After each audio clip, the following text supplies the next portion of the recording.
I reconnected with a guy who hurt me before, and I'm scared he'll take advantage of me again. What should I do? It all started 2 years ago, on a New Year's Eve that felt like a scene out of a coming-of-age movie. The air was crisp with the kind of anticipation that only comes at the close of a year, where the possibilities of the future seem boundless. I was 17, and though I was surrounded by a crowd of people laughing, drinking soda, and counting down to midnight, I felt oddly out of place. It wasn't that I wasn't enjoying myself, but I'd been yearning for something more, something that would mark the start of a new chapter in my life. Then, he walked in.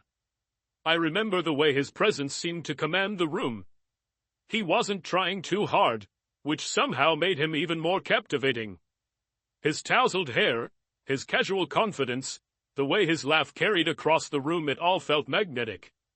He was 18, just a year older than me, but he seemed to exude a kind of maturity I found irresistible. I caught his eye once, and it was like the entire party faded into the background. When our gazes locked again a few minutes later, he smiled, and I felt something shift in the air. It wasn't long before we started talking. We vibed effortlessly, as though we'd known each other forever. We talked about everything: music, books, our mutual distaste for cheesy New Year's resolutions. By the time midnight rolled around and everyone was shouting, hugging, and celebrating, I found myself standing beside him, feeling a kind of warmth I hadn't felt before. It was intoxicating. Before the night was over, I worked up the courage to ask for his number. My heart pounded in my chest as I handed him my phone, half expecting him to smirk or shrug me off. Instead, he grinned, keyed in his number, and handed it back to me. "Text me," he said, and with those 2 words, the new year felt like it had already started on a high note. Over the next few weeks, we exchanged texts that became the highlight of my day. He was funny, charming, and always knew exactly what to say to make me feel special. After a few days of flirty banter, he asked me out. Our first date was everything I'd hoped it would be, simple yet magical. We spent hours talking at a coffee shop, laughing about our awkward high school moments and dreaming about our futures. By the time we said goodbye that evening, I was already smitten. The second date was even better. We went for a walk in the park, and he held my hand for the first time. The way his fingers intertwined with mine sent a thrill down my spine. I started imagining what it would be like if we became something more. I wasn't just falling for him, I was diving head first. Then, something shifted. After that second date, he suggested we hang out at each other's houses instead of going out. At first, I didn't think much of it. I told myself it was a sign that he felt comfortable with me, that he wanted to spend time together in a more relaxed setting. But as weeks went by, I realized we weren't going on any more dates. It was always his house or mine, and our conversations started to feel more surface level. Still, I was too enamored to see the red flags. At some point, we hooked up. It was my first time, my first everything, really, and I trusted him with a kind of vulnerability I didn't even fully understand yet. I thought this would be the turning point, that he'd finally ask me to be his girlfriend, and we'd start something real. Instead, a week later, he told me he was talking to another girl. I can still remember the way his words sliced through me, sharp and cold. We weren't officially dating, so technically, he hadn't done anything wrong. But it felt wrong. It felt like he'd taken a piece of me and tossed it aside like it was nothing. He tried to explain it away, saying something about how he didn't want to lead me on, but all I could hear was the unspoken truth: I wasn't enough for him. He had hit and quit, as my friends later put it, and I was left to pick up the pieces of my heart. For weeks, I was a mess. I replayed every moment we'd spent together, trying to figure out where I went wrong. I hated myself for being so naive, for letting my guard down, for believing that someone like him could feel the same way I did. My friends tried to cheer me up, saying he wasn't worth my tears, but it didn't help. He had been my first, a milestone I couldn't take back, and I felt like I'd wasted it on someone who didn't care. Time, as it always does, eventually dulled the pain. I moved on, or at least I thought I did. I buried the memories of him deep, convincing myself that he was just a lesson learned, a mistake I wouldn't repeat. I hadn't heard from him since, and I told myself that was for the best. Life went on, and I focused on school, friends, and plans for the future. Then, out of nowhere, he messaged me. The notification popped up on my phone one evening while I was lying in bed, scrolling aimlessly through social media. "Hey," it read. "Just curious how you've been." My heart skipped a beat as a flood of emotions came rushing back: confusion, anger, longing. Why now? Why, after 2 years of silence, did he suddenly want to know how I was doing? Part of me wanted to ignore him, to protect myself from reopening old wounds. But another part of me, the part that still remembered the way he made me feel that night at the New Year's party, couldn't resist. Against my better judgment, I replied. At first, I was obviously confused. I mean, why now? Why come back into my life 2 years later after disappearing without so much as a goodbye? Part of me wanted to ignore his message, to leave it unread and pretend he didn't exist. But another part of me, the part that loves a little drama, that craves excitement even when it's not good for me, was intrigued.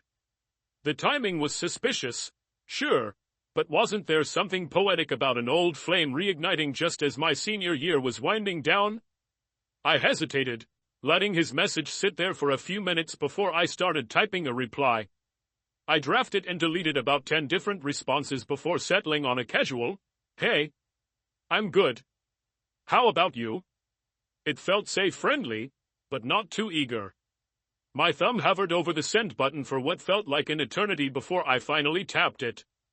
The second it was sent, my heart started racing. What was I doing? My friends, of course, had plenty to say about it. I told them about the message during lunch the next day, and they reacted exactly how I expected them to.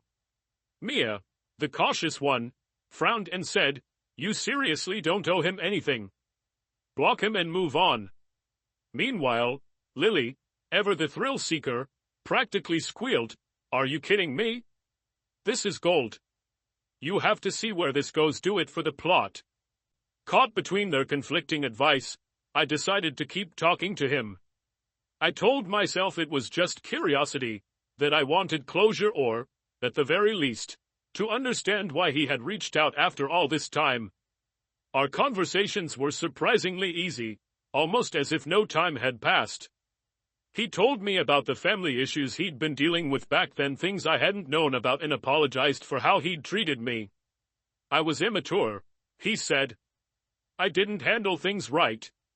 You didn't deserve that. Hearing him take accountability felt good. Maybe even healing. I didn't forgive him completely, but it made me see him in a different light. He seemed more mature now, more attentive. He asked about my life, my plans for college, and even remembered little details I'd told him years ago. Against my better judgment, I started to let my guard down. Things escalated quickly from there. We met up for coffee one afternoon, and I couldn't deny how easy it was to talk to him in person. The way he looked at me like I was the only person in the room made my stomach flutter. After that, he started suggesting we hang out more often. At first, it was just casual things, grabbing food after school, walking around the park, or sitting in his car and talking for hours.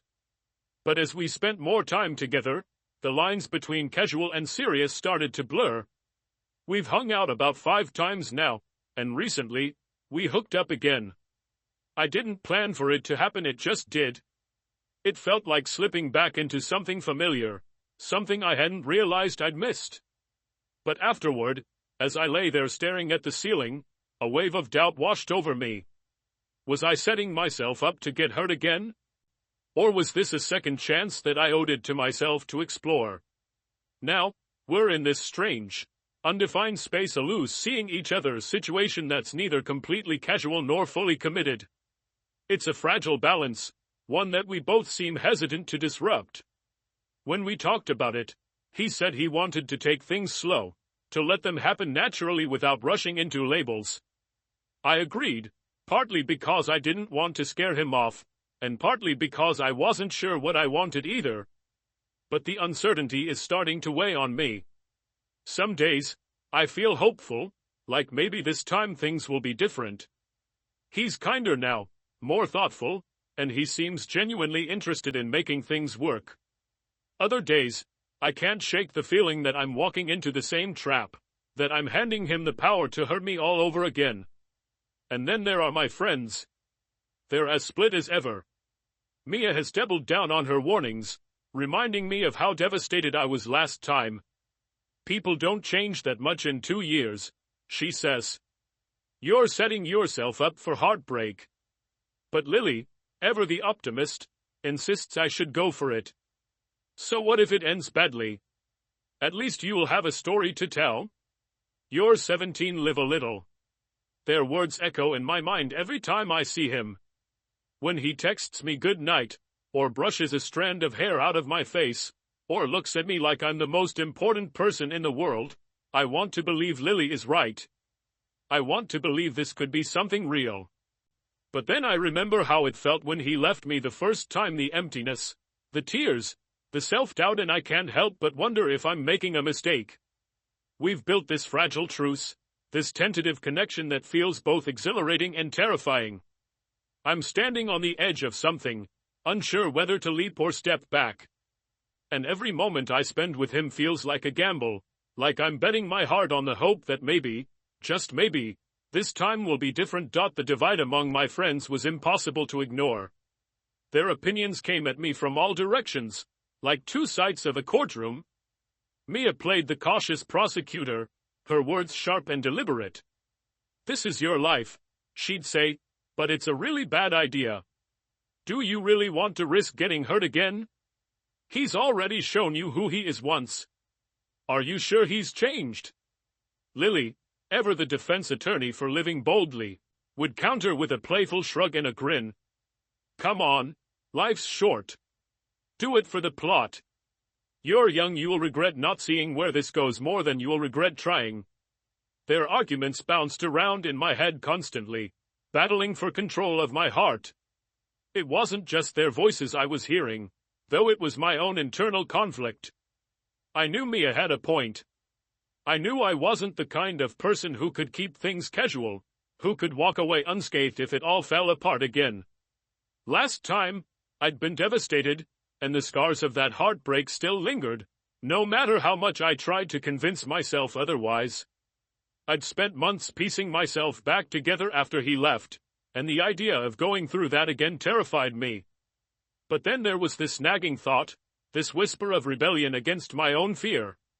This was my last year of high school, a year meant for making memories, for taking risks, for living a little. Part of me wanted to throw caution to the wind, to embrace the thrill of being young and reckless and infatuated. Maybe this time would be different. Maybe he really had changed.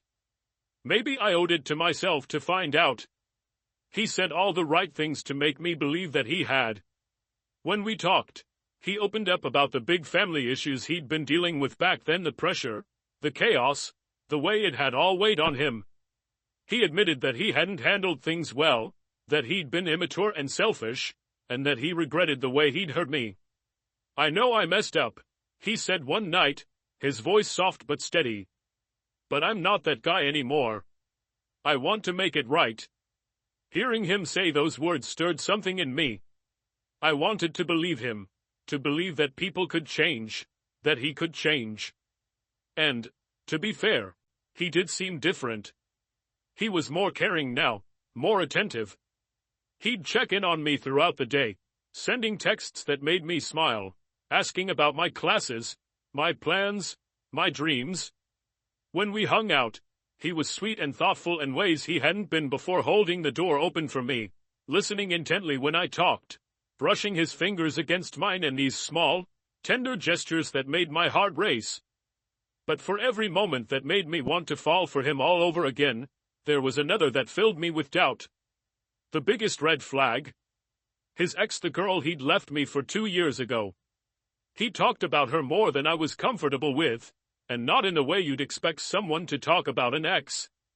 There was no bitterness, no regret about their breakup, only this lingering sense of longing that made my stomach twist. Honestly, he said once, we'd probably still be together if I hadn't screwed things up. She was amazing. Amazing. The word hung in the air between us like a ghost, a reminder that I wasn't the first girl to make his heart race. It stung more than I wanted to admit, and every time he brought her up, I felt a pang of insecurity I couldn't shake. How could I compete with someone he still seemed to hold on a pedestal? Was I just a placeholder, a distraction from the one who got away? I tried to push those thoughts aside, to focus on the way he made me feel in the present. But the doubts had a way of creeping in, slipping through the cracks of my resolve. Trust didn't come easily to me, not anymore, and I wasn't sure I'd ever be able to fully trust him, no matter how much he insisted that his intentions were genuine this time. The truth was, I liked him. I liked the way he looked at me, the way he made me laugh, the way he seemed to care. But I also liked myself, and I didn't want to lose myself in him again. The girl I'd been 2 years ago was naive, desperate for validation, willing to settle for scraps of attention.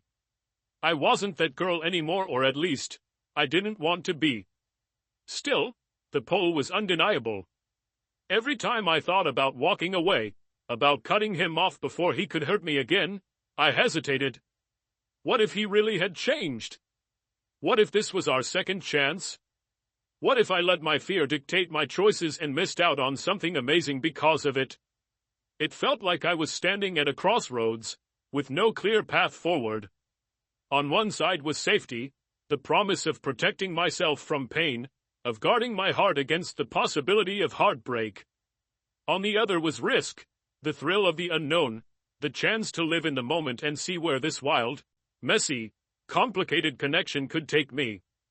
And so I stayed, caught in the in-between, hoping for clarity that never seemed to come. I like him, there's no denying that. Being around him feels easy, natural, like slipping into a favorite sweater on a chilly day.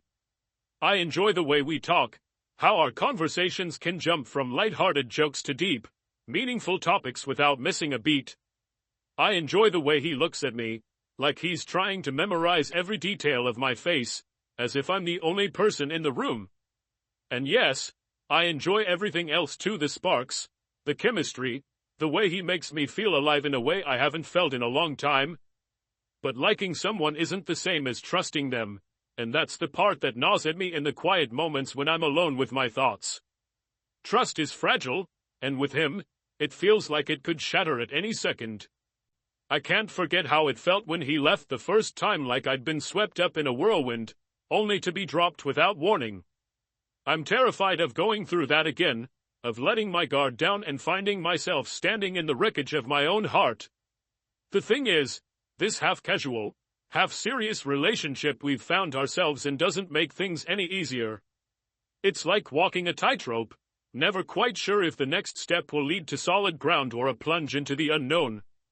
We've agreed to this undefined arrangement, but the lack of clarity feels like a constant weight on my chest. Are we moving towards something real, or are we just fooling ourselves? Am I holding on to hope for a future he doesn't see, or is he holding on to a past he can't let go of? I've tried to talk myself into believing that it's worth the risk. After all, life is messy, love is complicated, and maybe the best stories are the ones that don't follow a script. Maybe I'm supposed to dive in head first, to embrace the uncertainty and trust that everything will work out in the end. But every time I think I've convinced myself, that voice in the back of my mind whispers a warning. What if it doesn't? What if he hurts you again? What if you're just setting yourself up for more heartbreak? The truth is, I don't know if I'm strong enough to handle that. I don't know if I can go through the pain of losing him a second time, if I can piece myself back together all over again. And I don't know if I want to keep living in this in-between space, holding on to something that feels so precarious, so uncertain. As much as I like him, as much as I want to believe that he's changed, that things could be different this time, I can't ignore the red flags. The way he still talks about his ex, The lingering doubt in his words when he talks about commitment. The nagging feeling that I might just be a convenient option for him, a way to fill a void he hasn't yet dealt with. It's all there, no matter how much I try to push it aside. So now, I'm standing at a crossroads, and the choice feels impossible. Do I stay, risking my heart for the chance that this could be something real? Or do I walk away, protecting myself but forever wondering what might have been? It feels like no matter what I choose, I'll be left with questions, with doubts, with a part of me that will always wonder if I made the right decision. Maybe the real answer isn't about him at all. Maybe it's about me. Maybe it's about learning to trust myself again, to prioritize my own feelings and my own well-being over the pull of someone who's hurt me before. Maybe it's about realizing that I don't need his attention or validation to feel whole, that I can be enough for myself without needing him to fill in the gaps. As I sit here, staring at my phone and debating whether to reply to his latest text, I know the choice is mine. And for the first time, I'm starting to see that the most important relationship I need to focus on isn't with him, it's with myself. I don't have all the answers yet, and I'm still scared of what the future holds. But one thing I do know is this: I deserve someone who's all in, someone who doesn't leave me questioning my worth or my place in their life. And maybe, just maybe, it's time to walk away, not because I don't care about him, but because I care about myself more.